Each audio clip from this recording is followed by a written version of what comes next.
I remember standing in the parking lot of my office, phone in hand, completely frozen. It was 6 a.m. I hadn't even had my first cup of coffee yet. And my mother-in-law, the woman who had never once called me first in 7 years of marriage, was on the other end of the line, whispering, "Don't come home today. Please. Just don't come home." Her voice wasn't cold. It wasn't cruel. It was afraid. And that terrified me more than anything she could have said. I asked her why. She hung up. I stood there for a full minute just staring at my screen, telling myself it was nothing. A misunderstanding. Maybe she was confused. Maybe she meant something else. But something in my gut, that deep biological alarm that women learn to ignore because we're told we're being dramatic, was screaming. So instead of walking into that office, I got back in my car. What I found when I drove home that morning didn't just end my marriage. It exposed a lie so elaborate, so carefully constructed over so many years, that people who heard about it later said it sounded like a movie. It wasn't a movie. It was my life. And by the time I was done, every single person who helped him hide it lost something they could never get back. They thought I was the quiet wife who looked the other way. They had no idea I'd been building a case for 8 months. Before I tell you everything, drop a comment right now. Where are you watching this from? I want to know how far this story travels. And if you haven't subscribed yet, do it now, because this story has a twist in part 2 that I still can't believe actually happened. Okay, let me take you back to the beginning. My name is irrelevant. What's relevant is this. I was 26 when I married Daniel. He was 31, charming in that quiet, steady way that makes you feel safe. Not flashy, not the kind of man who walked into rooms and demanded attention. He was the kind of man who remembered what you ordered at a restaurant 6 months ago. The kind who left a glass of water on your nightstand when you had a cold. I fell in love with the details. That was my first mistake. We got married in October. Small ceremony, outdoor venue, 60 guests. His mother, Patricia, cried through the whole thing. I thought it was beautiful. I thought she was crying because she was happy. I understand now what those tears actually were. The first 2 years were fine. Not perfect, but fine. We had disagreements about money, about time, about how often we visited his parents. Nothing that felt like a red flag. Everything that felt like normal friction. Then, I got pregnant. And something shifted. Daniel became distant in a way I didn't have language for at the time. Not cold exactly, more like elsewhere. Like a man whose mind was constantly buffering, constantly somewhere you couldn't reach him. I blamed stress. He'd just been promoted. We were buying a house. Life was loud. I had our daughter Lily in March. And for about 6 weeks, things felt almost warm again. He was present at the hospital. He took 2 weeks off. He did night feeds without being asked. Then week 7 came, and he started traveling for work. At first it was once a month, then twice. Then he was gone almost every other week, flying to cities I barely tracked: Atlanta, Denver, Phoenix. He worked in logistics consulting. The travel made sense on paper, but paper and reality are two different things. The calls got shorter, the explanations got smoother. Too smooth. The kind of smooth that comes from practice, not from truth.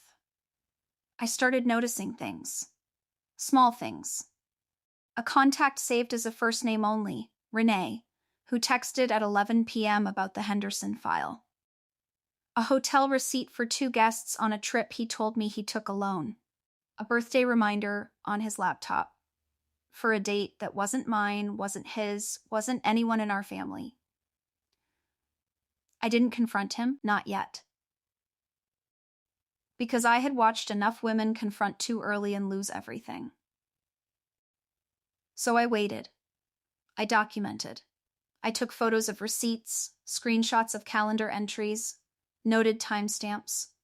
I opened a separate email account and forwarded things to myself quietly, carefully, the way you do when you already know the answer but need the proof to be airtight.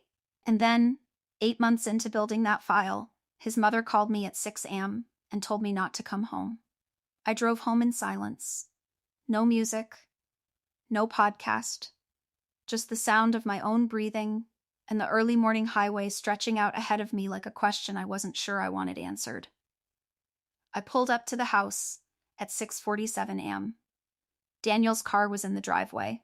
He wasn't supposed to be home. He told me he was flying back from Phoenix that evening. His car. In our driveway. At 6:47 in the morning, I didn't park in front of the house. I pulled around the corner, cut the engine, and sat there for a moment. Then I did something I had never done in 7 years of marriage. I used the spare key I kept in my glove compartment, the one for the side door through the garage, and I let myself in without making a sound. The kitchen was empty, coffee maker was on, 2 mugs on the counter. 2. I didn't move for what felt like a full minute. I just stared at those 2 mugs like they were evidence at a crime scene. Because they were. I heard voices upstairs. Low. Careful. The kind of voices people use when they think no one is listening. I didn't go upstairs. I already had everything I needed. I had known for months. What I needed in that moment wasn't confirmation. I had a folder with 63 pages of that. What I needed was to stay calm, walk back out that side door, and make one phone call. To my attorney. See, 3 weeks earlier, I had quietly moved my grandmother's inheritance, $340,000 that had been sitting in a joint account Daniel had full access to, into a trust solely in my name. My attorney had advised it. I hadn't told Daniel. I hadn't told anyone. That money was gone from his reach before he even knew to look for it. I also had documentation of $47,000 he had transferred out of our joint savings over 18 months, small amounts, irregular intervals, the kind of pattern that looks like nothing until a forensic accountant shows you exactly what it is. My attorney had one on retainer. I walked back out the side door. I got in my car. I drove to a coffee shop 4 miles away, ordered a black coffee, and sent 3 emails. 1 to my attorney, 1 to my financial advisor, 1 to the private investigator I had hired 5 months ago, whose report was already sitting in a sealed envelope in my sister's apartment across town. Then, I texted Patricia. I was home this morning. I saw the mugs. I'm not coming back. Don't call me, she never responded. The divorce filing hit Daniel 11 days later, at his office in front of 3 colleagues served by a process server at 2 p.m. on a Tuesday. My attorney made sure of the timing. I won't pretend otherwise. The forensic accountant's findings were entered into evidence. The PI's report was entered into evidence. The 18 months of documented transfers, the hotel receipts, the phone records obtained legally through discovery, all of it, entered into evidence. Daniel's attorney tried to argue the $340,000 trust was marital asset concealment. The judge disagreed. The trust was established using funds from my grandmother's estate, documented as my sole inheritance, transferred legally, before any divorce proceedings began. It stayed mine. Daniel walked away with his car, his debt, and a monthly support obligation that will follow him for the next 9 years. The woman in my house that morning, Renee, as it turned out, left him 4 months after the divorce was finalized. Apparently, he'd told her I was cold, controlling, and they'd been in love for years. She found out about the 3rd woman on her own. I had nothing to do with that part. I live in a smaller house now. Just me and Lily. It's quiet in a way I didn't know I was desperate for until I had it. Some people ask me if I'm angry. I'm not angry. Angry is what you are when you don't win. I won. And the most satisfying part? He never once saw it coming, because he spent 7 years assuming I wasn't paying attention. I was always paying attention. I just waited until the moment was right.